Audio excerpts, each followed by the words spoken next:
Hi,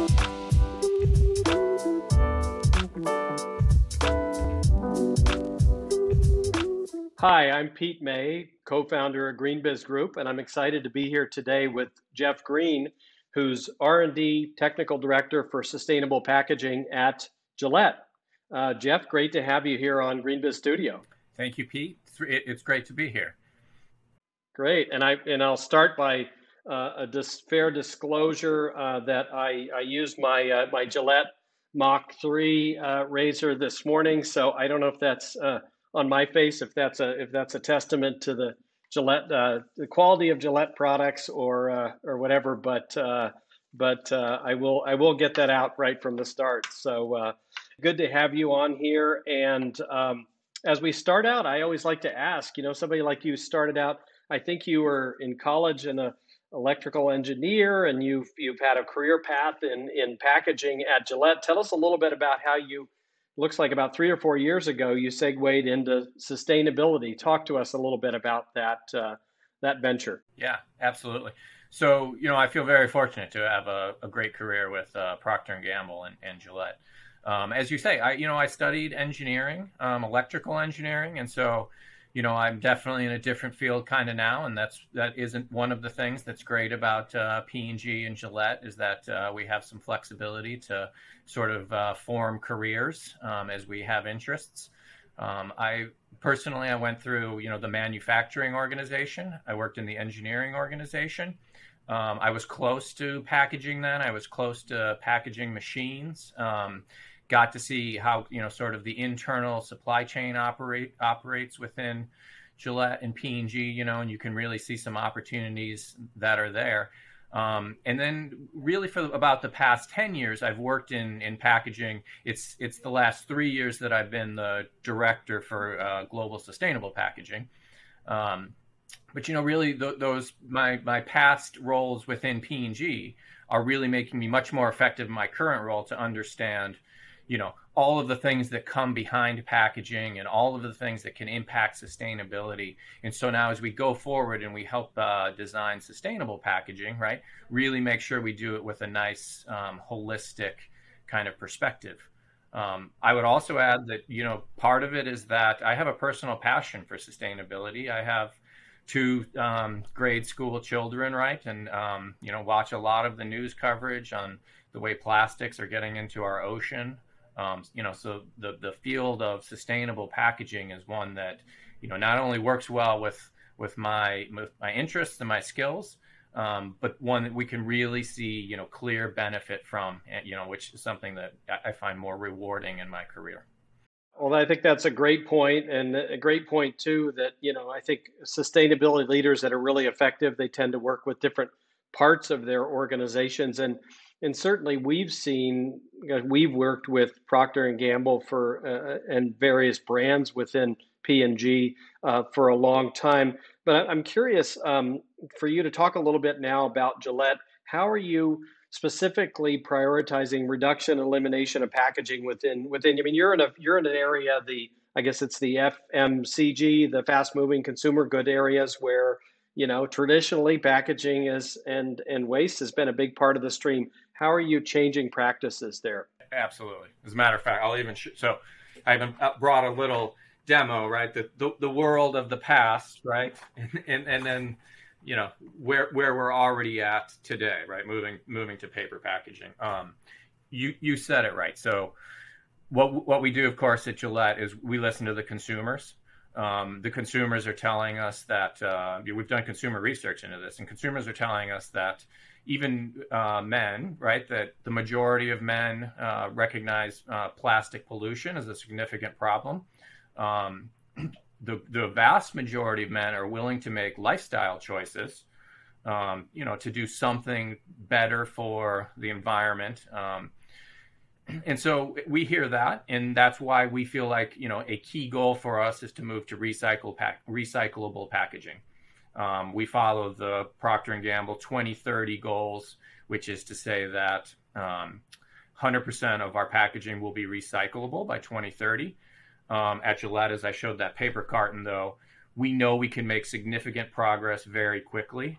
And so by 2023, we have said that we will make progress. And we already have some very good examples on shelf today. Yeah, I want to come back to that last point about it seems like you're a consumer driven company. You have to listen to the consumer, but in some ways you also have to kind of lead them, don't you, in terms of where you're going, where your industry is going. Sure, absolutely. Some of that, the way that can kind of play out is so, we talk a lot about recyclability, but recyclability, making packages recyclable is kind of one element, right? We really got to bring in these elements of this circular economy. So there's other things like using post-consumer recycled material, reduction of virgin plastic, credentialing on the pack where we're informing consumers on the best ways to recycle, credentialing in the way of, making sure that we're sourcing things sustainably. Some of those aren't the things that consumers are yet asking for, right? Because, they're not exactly sure, they don't have all the knowledge to be able to ask for those things today. But those have to be there as well, right? If you don't have those supporting elements of a circular economy, just putting it into the recycle stream, if there's not a use for the recycle, is going to be of a limited effectiveness, right? Yeah, interesting. So I guess last question. Talk to us a little bit about. You mentioned you have a 2023 goal. It's nice to see those goals coming up quickly. GreenBiz and climate goals were all about companies pushing themselves and the industry pushing them on greater commitments faster. Good to see that.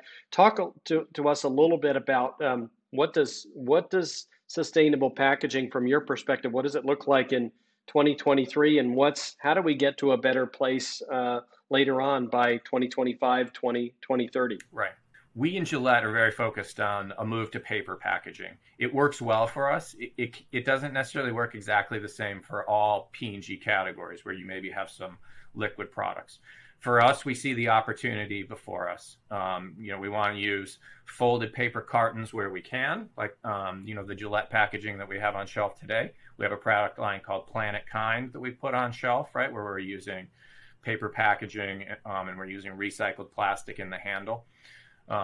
So move to paper wherever we can. Move to known paper technologies like folded cartons because those are available. But we want to continue to make progress beyond that, right? So we want to continue to find ways to make paper work harder for us. There are some limitations of just moving to paper cartons. So with Gillette specifically, we have precise engineered razor blades inside the package. Of course, product protection is top of our needs. Anti-theft is a kind of a unique concern to Gillette. Gillette is one of the most stolen items in retail because they're those refill cartridges. They're small and they're easily resold. So we need very strong packaging.